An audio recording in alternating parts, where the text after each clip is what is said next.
sur le sort du cavalier? Il ne reste que la bête, pourtant noble, qui est née dans l'espace. Ah, rien.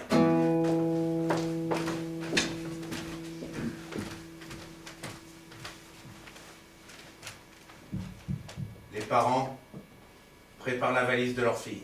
Ils savent qu'au chant du coq, elle sera sauvée. Rose n'a pas dormi. Elle se prépare à abdiquer. Elle sait qu'au chant du coq, elle sera perdue. Sommes-nous donc pris dans l'inertie de ces lignes que le temps dessine entre les astres? Si rien n'est fait, Ce sera vrai.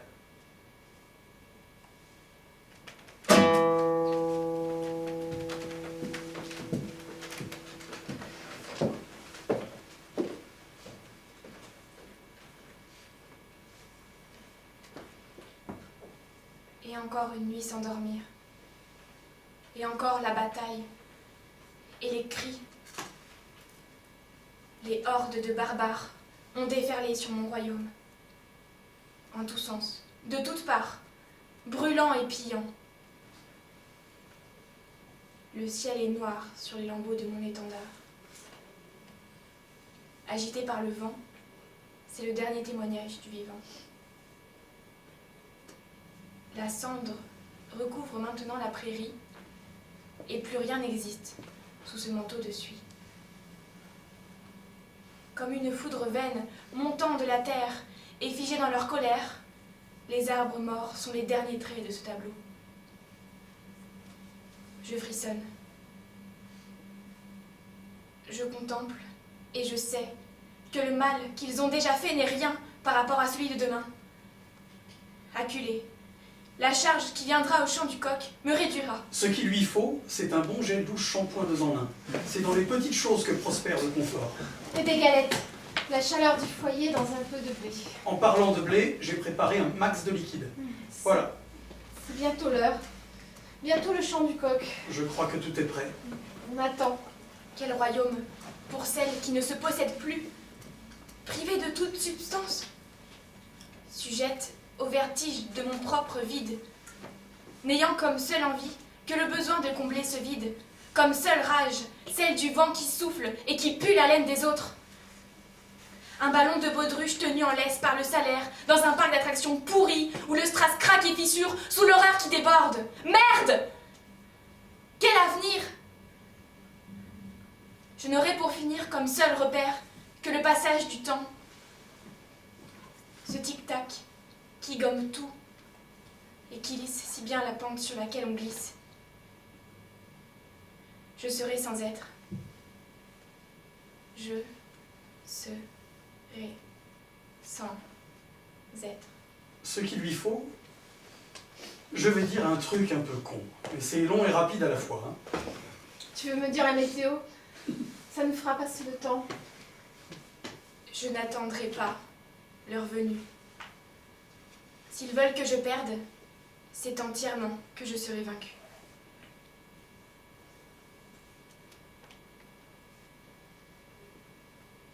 Parce que la nage est vaine dans les remous. Alors il y a une annonce de vigilance orange de degré 3 selon la température ressentie, avec un indice de réduction d'émissions raboté à 18 par rapport aux données saisonnières annoncées demain. Parce que je ne sais pas voler dans votre ciel. Y aura-t-il des perturbations dans les transports? Parce que votre sol m'est défendu, moi qui suis faite pour les longues enjambées. Ça m'étonnerait pas. Parce que j'ai perdu le chemin qui me ramène à moi-même et que vos solutions m'en éloignent. J'espère seulement que pour une fois, nous ne serons pas les victimes collatérales de cette prise d'otage. Parce que j'ai peur d'être un spectre dans ce monde trop concret. Papa, maman, adieu. Vous n'y êtes pour rien. C'est sans regret que je m'en vais.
Tout était calme. J'avais l'impression d'être dans une nacelle ouatée. La terre m'offrait une place et je partais pour un long voyage dans l'espace, protégée que j'étais dans ses replis. Consciente de la complexité de toute chose et de la simplicité de mon ressenti, je rigolais. Le temps n'était plus cette glu qui normalement maintient soudés les éléments de notre monde. Le temps s'écoulait de toutes choses en un petit ruisseau que je contemplais calmement. Dans l'air flottait l'essentiel, une particule libérée de tout et ressemblant à tout. Je me baignais maintenant dans cet essentiel et je regardais le bout de mes doigts se changer en cette particule. Je retrouvais dans cette osmose ce qui m'avait été enlevé dans mon exil, le sentiment d'être en accord avec le monde, que ma personne pouvait s'imbriquer parfaitement avec le réel. Mais notre mécanique a sa propre volonté. Dans mes tréfonds, j'ai senti cette force dont l'ultime obsession est la cohésion. Et j'ai appris alors qu'il n'est pas de musique plus tragique que la plainte de l'intime que l'on scinde. Entre mes atomes se tendaient des milliards de ressorts en un hurlement métallique. Les molécules à la peine explosaient en éclats de ces cris. La plénitude faisait place à l'atroce distorsion des sons que revendique la souffrance. Toutes les parties de mon être se mêlaient dans ce requiem, et les tambours de mon cœur s'effaçaient déjà au lointain. J'étais perdue. C'était la fin. Et puis, très lentement, avec douceur, la dissonance a cédé le pas à l'harmonie, regagnant du terrain sur une partie de mon être déjà perdu, apportant le réconfort au milieu du chaos, caressant et pensant d'une main sûre mes blessures, s'est imposé un chant salvateur, porté par tant de cœur qu'il relança le mien. Un chant a fait la récolte de mon être éparpillé.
Notre nom c'est le comptoir flottant, mais on boit pas que de l'eau. Donc après, ben, on vous paye un petit canon, on va se boire un petit canon. On va boire un coup. Allez.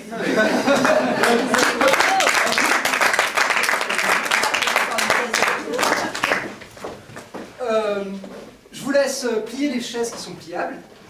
Ne vous acharnez pas sur les autres.